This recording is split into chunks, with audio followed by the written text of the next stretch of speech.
महासंकट का आरंभ। इसलिए जब तुम उस उजाड़ने वाली घृणित वस्तु को, जिसकी चर्चा दानिएल भविष्यद्वक्ता के द्वारा हुई, पवित्र स्थान में खड़ी हुई देखो, जो पढ़े वह समझे। तब जो यहूदिया में हो वह पहाड़ों पर भाग जाए, जो छत पर हो वह अपने घर में से सामान लेने को ना उतरे, वह अपने घर में सामान लेने को ना उतरे। जो खेत में हो वह अपना कपड़ा लेने को पीछे ना लौटे। उन दिनों में जो गर्भवती और दूध पिलाती हो उन पर हाय हाय।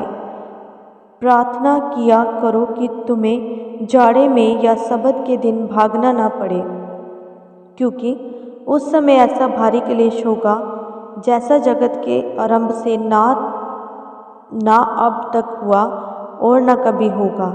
यदि वे दिन घटाए ना जाते तो कोई प्राणी ना बचता, परंतु चुने हुओं के कारण वह दिन घटाए जाएंगे।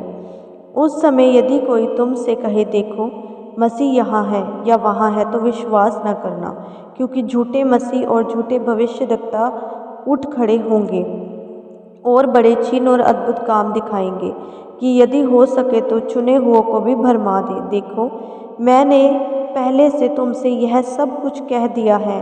इसलिए यदि वह तुमसे कहे, देखो वह जंगल में है, तो बाहर ना निकल जाना, या देखो वह कोठरियों में है, तो विश्वास न करना।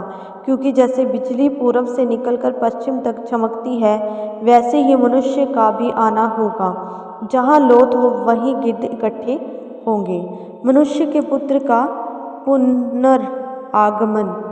उन दिनों के क्लेश के तुरंत बाद सूर्य अंधियारा हो जाएगा और चंद्रमा का प्रकाश जाता रहेगा और तारे आकाश से गिर पड़ेंगे और आकाश की शक्तियाँ हिलाई जाएंगी। तब मनुष्य के पुत्र का चिन्ह आकाश में दिखाई देगा, और तब पृथ्वी के सब कुलों के लोग छाती पीटेंगे और मनुष्य के पुत्र को बड़ी सामर्थ और ऐश्वर्य के साथ आकाश के बादलों पर आते देखेंगे। वह तुरही के बड़े शब्द के साथ अपने दूतों को भेजेगा, और वह आकाश के इस छोर से उस छोर तक चारों दिशाओं से उसके चुने हुओं को इकट्ठा करेंगे। अंजीर के पेड़ का उदाहरण। अंजीर के पेड़ से यह दृष्टांत सीखो, जब उसकी डाली कोमल हो जाती है और पत्ते निकलने लगते हैं, तो तुम जान लेते हो कि ग्रीष्म काल निकट है।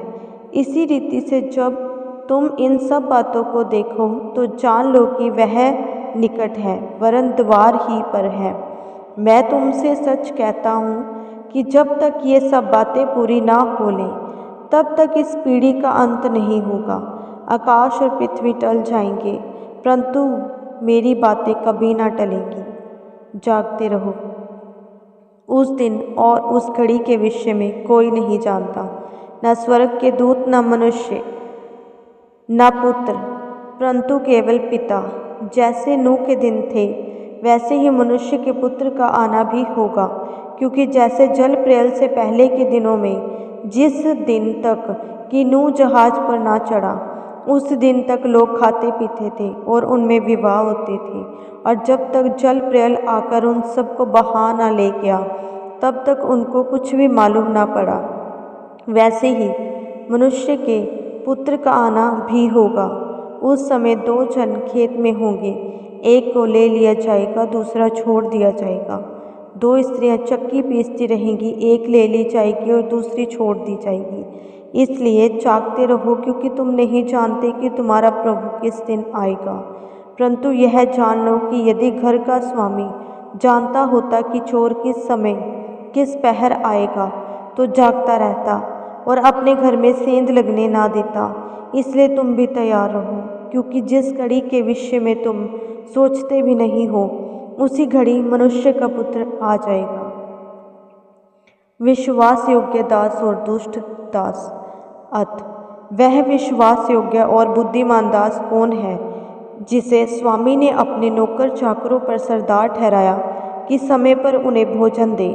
धन्य है वह दास जिसे उसका स्वामी आकर ऐसा ही करते पाए।